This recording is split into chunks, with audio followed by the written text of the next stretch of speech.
Texas Tech, but will the Big Maple ever wear the scarlet and black? We're going to give our take coming up on today's Locked On Texas Tech. Are Locked On Texas Tech, your daily podcast on the Texas Tech Red Raiders, part of the Locked On Podcast Network, your team every day.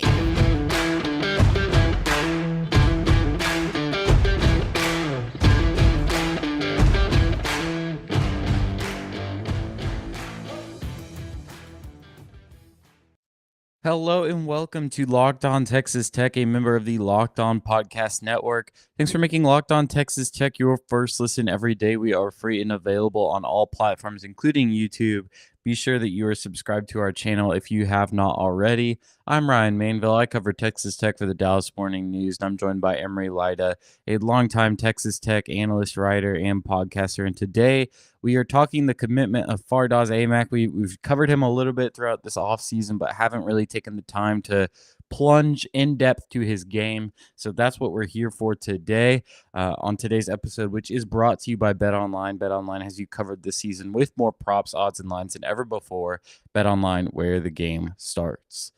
Fardaws Aimaq is officially a Red Raider. Feels like it's taken a while to get here, but ever since he announced his decision to enter the portal, it seemed like Texas Tech was heavily involved, and now that pays dividends as he has announced his commitment to Texas Tech and Mark Adams. Yeah, I mean, Aimac's been one of the first guys to enter the portal, one of the first guys that Tech had interest in. I mean, you look back all the way to as soon as Tech ended the season in the Sweet 16, within a couple of days, you already heard about Aimaq kind of being a guy that Tech had reached out to. Then obviously when he announced his top five, Tech was on it. You look at a lot of the Twitter interactions he was having all the way back to the start of April. A lot of them included with being with Tech fans, Tech players, among other people. And so it was always one of those things where it looked like he was going to be sort of the expected commitment. Tech was always the favorite to land him, but at the same time, it was nice to be able to wrap him up because you still had a lot of high caliber programs that were involved in him at one point. You had Texas, obviously. You had Gonzaga, sort of with the Drew Timme situation, so he had to evolve. It kind of been in there. You had Iowa, Arkansas, Washington. All of those programs had some interest. And at the end of the day, to come away with him felt pretty nice. And obviously, he's someone that can provide a lot of intrigue on the inside. Obviously, you're losing Bryson Williams. You're losing Marcus Santos Silva. So Aimaq was one of the first real bigs that came onto the portal and looked like a guy that could be a replacement for those guys. And so to be able to get him, it really sort of solidifies your front court quite a bit now. You have Kevin O'Banner, you have Fardaws Aimaq, and now you can say you're kind of in the same situation that you had coming into last season where you have those two bigs. And I mean, looking at it from a statistical standpoint, Aimaq's someone coming from Utah Valley where he has the resume, he has sort of the ability, and to be able to bring a guy like that has a lot of college experience and has been the guy for a team, it's nice. And it just speaks to what Mark Adams can do in terms of just building a roster. Yeah, and I'd be remiss if I didn't take a second to just shout out Matt Sherbinsky, the director of player development at Texas Tech, or at least one of them, really gets relationships in college basketball, and he's kind of starting to break out. Like, this is his first big time job. He played at Kentucky and Oral Roberts, but the past couple of years he's been at Central Arkansas, and he really helped turn that program into a force in the Southland. I mean, he recruited some big guys to play there, and you ask around and you talk to people that know college basketball and that are in the networks, and Scher's name is one that comes up often and was a big part of Texas Tech being able to land Aimaq as well as the rest of the staff. So got to give a hat tip there. But like you mentioned, this is a big addition because you're losing such a pivotal piece for your offense in Bryson Williams. And I don't really think it's helpful to use the language of replacements, because then I think their expectations get out of control.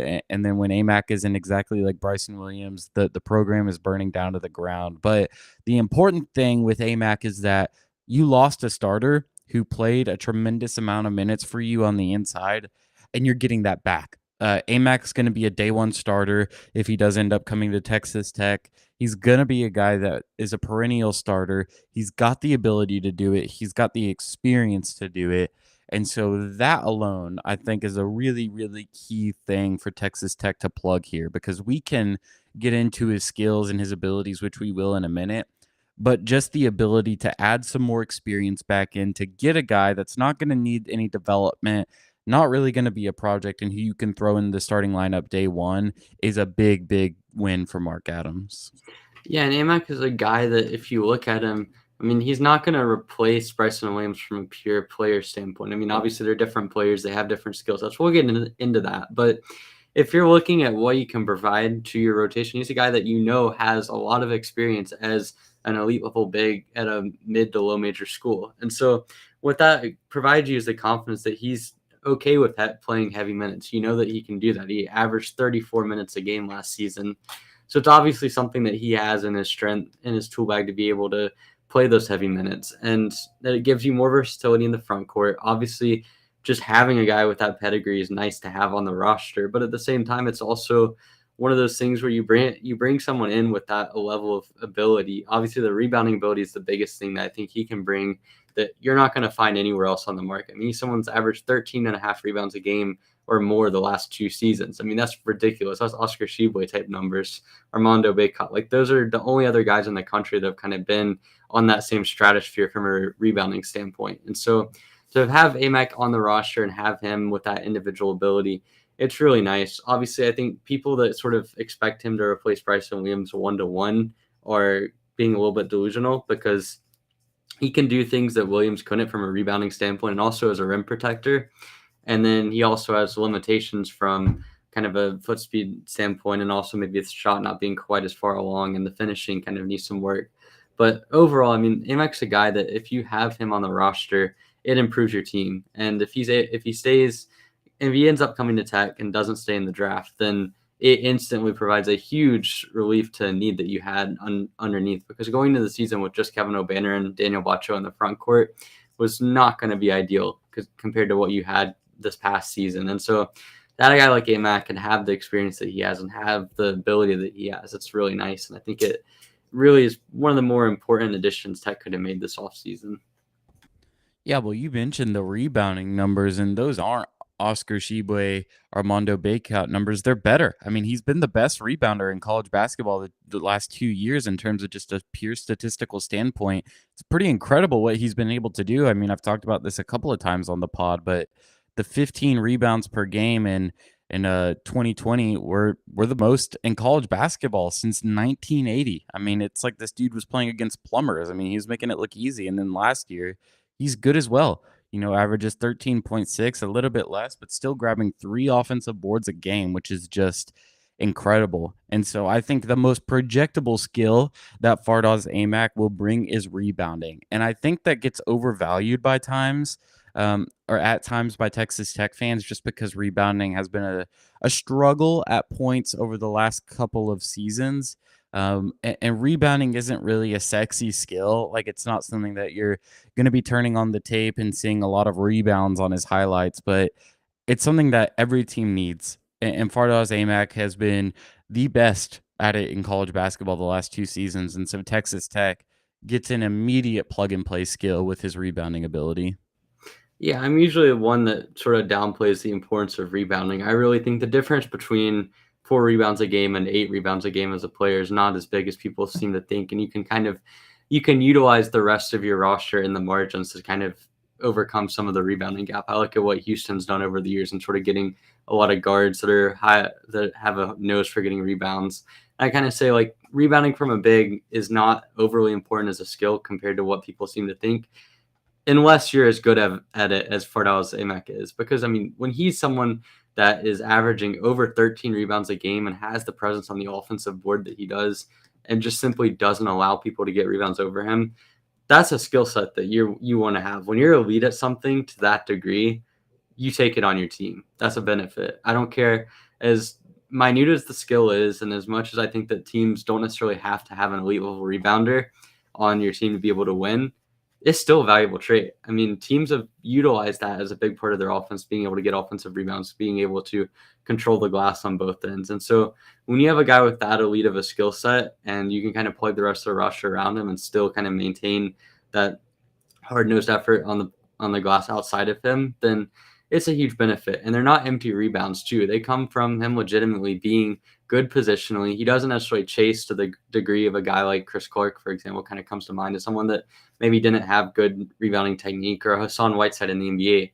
like the rebounding for Aimaq is something that's legitimately a strength because of his positioning, because of his processing, his ability to sort of read where the ball is going. He's got good instincts. I think that's going to go a long way. And so in general, I mean, when you have someone that has that level of elite skill, you can use it anywhere. And being able to add him to the roster gives you one of the 3 best rebounders in the country, arguably the best rebounder in the country. And that's really important because those guys don't just grow on trees. You could go another 5-10 years and not find another guy and add him to the roster like Aimaq. Want to keep talking about his skill set specifically on the offensive end, but first, a quick word from BetOnline. BetOnline.net is your number one source for all your betting needs and sports info. Find all of the latest sports developments, odds, podcasts, and reviews for all the different leagues this season. BetOnline is your continued source for all your sports wagering information, including live betting, esports, and scores. Head to the website today or use your mobile device to learn more about the trends in action.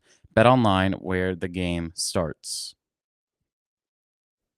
Well, thanks again for making Locked On Texas Tech your first listen every day. We are free and available on all platforms. Here talking Fardaws Aimaq, a very big addition literally to Texas Tech's basketball roster. Let's talk about the offensive game a little bit real quick because I know a lot of people will look at him and think that he's just a back to the basket player, but I'm truly intrigued by his offensive skill set.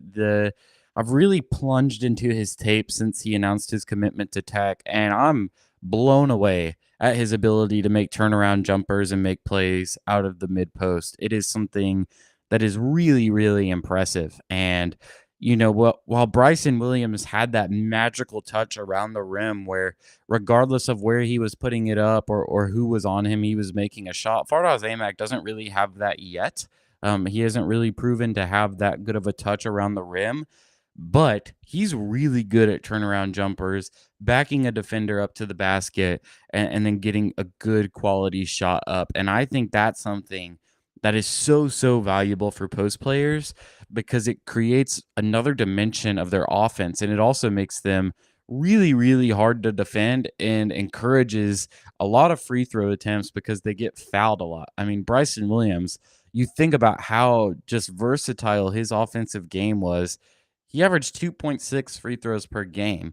Aimaq last season averaged over 6. And obviously, it's a different league. It's going to be really difficult for him to shoot 6 free throws per game in the Big 12. But I think that shows that his offensive versatility is dangerous. And we're going to talk about the shot in a minute. But just around the basket and from the mid post, I'm intrigued. And it still feels like there's a lot of potential for Aimaq to be an efficient scorer there. Yeah, he's got one of the most diverse mid post games that you're going to find in college basketball. And you mentioned Justin Benoit's podcast. I'm going to add another Utah State reference. I'm going to say that there's a lot of Namish Keita and just looking solely at his ability to kind of utilize the mid post and sort of can hit turnaround jumpers. Obviously, he's got the little kind of push shot that he utilizes that's been kind of widely known. He's obviously, as a passer, I think he could use some work, but he certainly got that kind of capability and has shown flashes in that sense.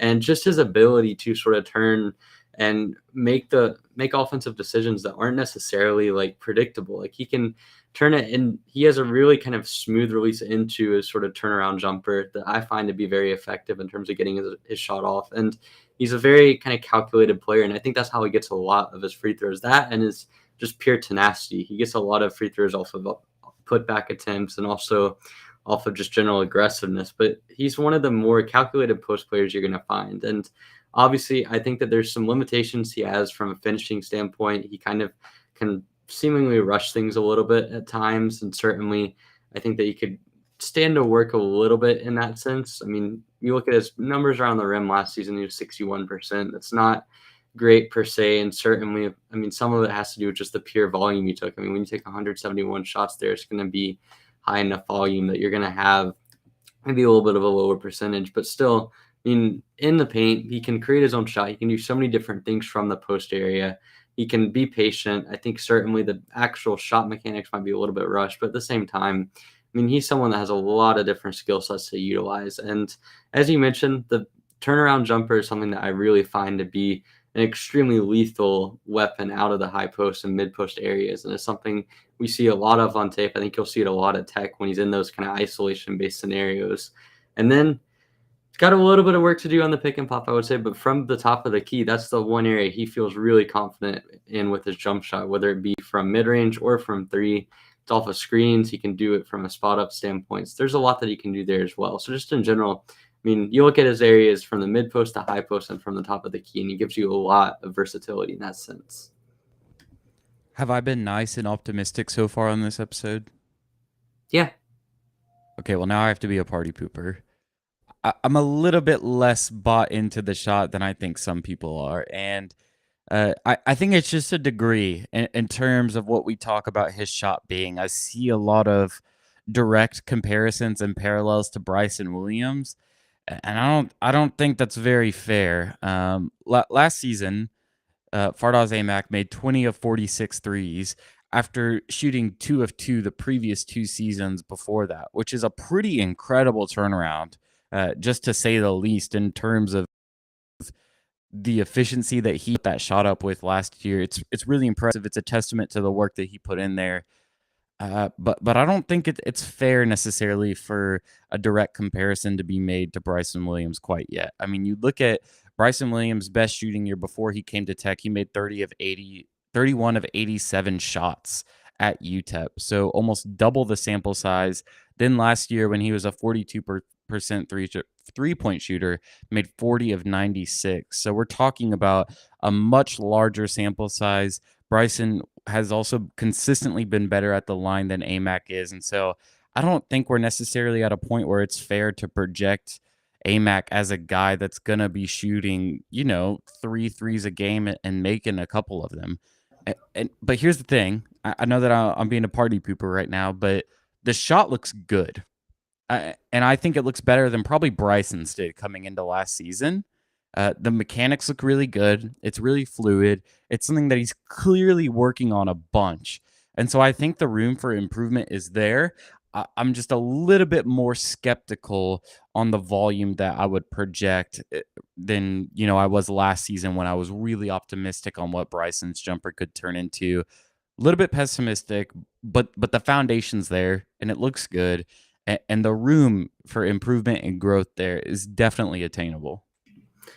Yeah, I'm sort of conflicted on this because on one hand, like Aimaq's ability to shoot the three is not established yet. 46 attempts is not, or 45 attempts is not enough to have necessarily a sort of large sample size in that sense. But at the same token, like if you're comparing him to Bryson Williams, it's not like Bryson Williams took a ton of threes for Tech last year. I mean, he still was not top 5 on the team when it comes to shooting 3-point attempts. He was someone that really only took them from the top of the key at times. Like that was a good portion of his 3-point attempts. So he was someone that his spot up attempts were really sort of limited. He was top 3. I messed that up, but certainly like he still only made 40 on the year on 96 attempts. It's not like he was a really high volume 3-point shooter.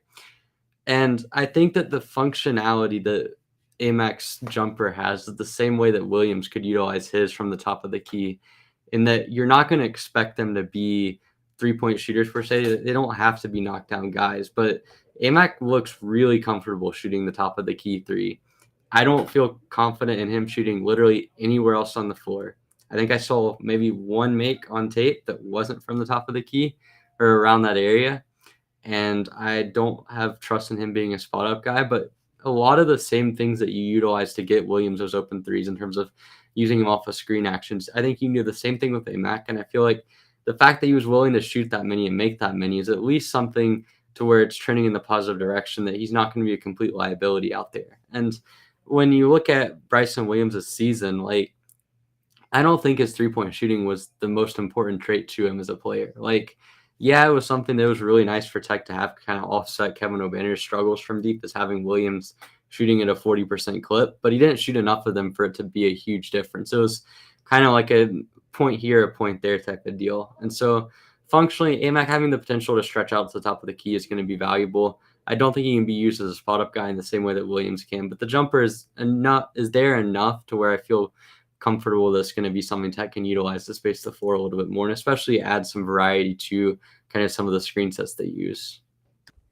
And here's my thing. Last thing I'll say on this, because we got to move on and talk about something else. But even though Bryson Williams was not necessarily that high clip, high volume 3-point shooter, it's still twice as many shots as Aimaq took last year. And so I think if Aimaq is able to take and make around the same amount of 3-point attempts that he did last season, it's a win for Texas Tech. I'm comfortable with projecting him being, a 40% 3-point shooter on 43s a season. Like that's more than doable for him because he can generate those looks from the top of the key. What I would be less comfortable with is projecting him to improve to Bryson Williams type numbers and double the amount of shots. Okay, let's talk about his defense, also the NBA draft, and kind of the Texas Tech rotation. Let's hear from our sponsors real quick. All right, so defense, really quick. We're rushing against the clock here. I'm bullish. I really like the defense, and I think we're kind of switched here in terms of I'm pessimistic on the shot. I think you're a little bit more bullish on the shot. I'm more bullish on the defense. I think you're a little bit less bullish. I think he's got legitimate projectable ability to guard 1 through 4 or 2 through 5 in the Big 12. I'm still a little bit skeptical on what he can do against lead guards, and I don't think that he can be a Bryson Williams or Marcus Santos Silva type big defender when guarding those type of primary ball handlers. But I really like what I've seen. He's got definitely some improvement to be made in terms of the lateral quickness, but he's got good instincts, and I think that shows in his shot blocking numbers. Even though he's not a guy that's putting up Musa Cisse numbers, he's a guy that's blocked 1.3 shots per game last season and then 1.7 a season before. And so the instincts are there. I think he's got a good defensive basketball IQ. I think he's got some work to do on the defensive end and with his lateral quickness and just keeping his feet in front of him. But I think that if he buys into the system this offseason and really works on it in the way that I think we saw Bryson Williams and Marcus Santos Silva do, he's got a good chance to be a reliable, switchable defender. Yeah, the thing about Aimaq on defense is I really like the instincts. I think that it's allowed him to be an all-conference level defender at a lower level. But the problem I have is I feel like the lateral quickness is as much of a liability as we've seen from anyone coming into Tech outside of some of the project bigs in the last few years. And it's something that he can work on. It's certainly something that we saw Kevin O'Banner improve on it last year. We saw Marcus Santos Silva. We saw to a lesser degree Bryson Williams improve as well. But if he is as poor laterally as he was at Utah Valley, it's going to be difficult for him to avoid getting exploited on the 1 through 5 switches. And that's such an integral part of what Tech does. And there have been teams in the Big 12 that have specifically hunted that down. And last year, I think Tech kind of used it to their advantage a little bit because teams were trying to put Marcus Santos Silva in the blender, and it just simply did not work at all. And so in that sense, like I feel a little bit worried that if he doesn't improve in that sense, that teams are going to be able to take advantage. And there might be situations where he is a little bit of a liability in the sense that Santos Silva was when Baylor played against Tech really early in the year in 2020 or in 2021, and Butler was able to just exploit him. But at the same time, like if he improves that, I think the instincts are there to where if he's able to switch on to guys and is able to be remotely athletic enough to keep up with them, then I feel like he's a good instinctive team defender. He's not going to make mistakes rotationally that are going to kill you. And he has the talent level as a shot blocker to really improve your interior defense. So my holdup, I think, is mainly just that lateral quickness is something that we've seen over time is difficult to improve on. Marcus Santos Silva, I feel like, was a little bit of an outlier and kind of can skew perception on that a little bit. But if he can improve that, I'll be optimistic. But right now, I just think that on tape, I can see where that sort of lateral issue is going to come into play and be a pretty big limiting factor. Yeah, I think we're in wait-and-see mode, and it's perfectly fair to be on that side of the fence. Looking at the rotation before he came in, I think it's probably fair to project that Daniel Bacha would have been the starting 5, but with Aimaq in the fold, he immediately becomes a day one starter, no doubt about it in my mind, which pushes Bacha to the bench, assuming O'Banner will start alongside him. I think that's really good for the Texas Tech rotation. I don't think that anybody's feelings are hurt in terms of, we talked about this yesterday with Harmon comes in and it kind of pushes Wilson out because it takes some of his minutes. Daniel Bacho being pushed back to the bench in a sense is not a bad thing at all for him. I don't think he proved that he was ready to be a day one starting big in the Big 12. I think he's got a lot of projectable deliverables that he can bring to Texas Tech this season, and I think that he'll be a better player than he was last year. But I still think that you're more comfortable having him as a reserve type than being a perennial starter. Yeah, Daniel Bacho, if he reaches his potential and can stay healthy, is absolutely a starting caliber player. But I'm very skeptical about the health. I think that's something you're going to have to be really careful about, kind of avoiding putting too much burden on him right away. And I think that was something we saw last year, early on in the year, where he was kind of fully healthy and kind of got his legs back under him. He looked really good, had an injury middle of conference season, had a knee procedure, and it just seemingly never really came back to him. And I feel like it's sort of the similar way to look at this upcoming year as well. Like, do you want to risk putting Bacho as your primary guy as a starting big? I have my reservations about that. And I think over time, it's just going to be one of those things where if Aimaq comes to Tech and doesn't stay in the draft, then you don't have to worry about that. You can play O'Banner, you can play Aimaq. You know you have two really reliable bigs. And then if Bacho comes off the bench and can be as good as he looked at times last season, then that's great. That's an additional bonus. And if not, you still have your front court set up. And so it's really a no-lose situation. It's not one of those things like we mentioned yesterday with Malik Wilson where maybe you're kind of having a little bit of a trade-off there. And there's nothing that I think Bacho necessarily brings that is going to be extremely difficult to reproduce. Obviously, I think there are things he's a little bit better at than Aimaq, but from a player caliber standpoint, there's no real like risk when it comes to Bacho coming off the bench compared to him starting. So I like it. I think it's good to bring him back into the fold, and I'm pretty hopeful. I'm pretty sure Bacho would be okay with it, given that he's still trying to get his legs back under him. And I mean, we saw last season in spot minutes, he had the potential to be a really, really good player. All right, let's talk NBA draft because I think that this is the thing that's kind of got a lot of people holding their breath, and there's obviously, the chance and the odds that he's not at Texas Tech last season because he has enrolled and declared for the NBA draft. I actually did not know that until I was watching his transfer announcement on the Field of 68, and I was like, "Whoa, what?" I mean, it's not something he's been super public about, but he said it's about a 50-50 chance right now in terms of him either coming back to college or going to the NBA. Um, and I'd say I think he's saying the right things, but I don't think that that's accurate. Unless he's okay with um, being an undrafted free agent or being a very, very late second rounder. I don't think that the poking around that I've done would prove to give him an optimistic chance at being drafted in the range that he'd probably like to. And he didn't mention on the show, Jeff Goodman asked him about it, if there was any certain range that he was looking at. He said, no, just gonna, get the feedback, go do some workouts, and then talk with my family and my agent to make the best decision that I can. And so, I mean, we've done this with multiple guys throughout the series of the pod, right? Where people will enter and they'll get feedback, and I'm all for that. I think it's a great thing for players to do. But for Aimaq, it's something that you've certainly got to monitor because it is happening. But I would not be sweating it per se. I don't think that it's really a threat at this point. I think that he's got a chance to improve some areas of his game and maybe get himself in the professional conversation after next season. But this is a guy that has played 6 games against Power 5 teams in his career. He needs the tape against high-level competition. I think he needs a little bit of improvement on his lateral quickness, and I'm not sweating the idea of him going to the NBA draft this offseason. Yeah, as of now, he's a big that can struggle from a lateral standpoint, isn't a particularly efficient finisher at the rim, and doesn't really shoot the ball at a completely reliable level on high volume. So you add all those things together, and there's really nothing that makes him overly attractive to NBA guys as a prospect.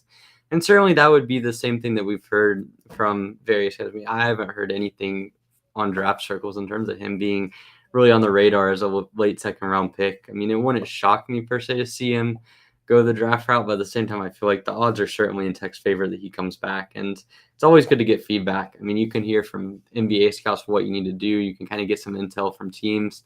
There's a lot of benefits from that process, especially with a guy like Aimaq that's already been in college for 3 years. So he's had time to sort of go through that process. And obviously, like being able to sort of get that draft feedback 1 year before he potentially would be going to the draft, I think it's a big benefit to him because he's not far away from being a prospect. If he improves any of those areas I just mentioned about finishing at the rim, laterally, or as a shooter, that changes the dynamic of him as a prospect because suddenly you're talking about an elite level rebounder that can play very confidently in the post that also has one of those areas.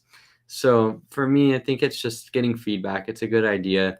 Obviously, he has to say that he's kind of 50-50 because then, like, if you don't, then people aren't going to take you as seriously on the process. Like, I've never heard of someone that goes through that process that just outright says, yeah, no, I'm just going here for the feedback. I'm coming back to school. Don't worry.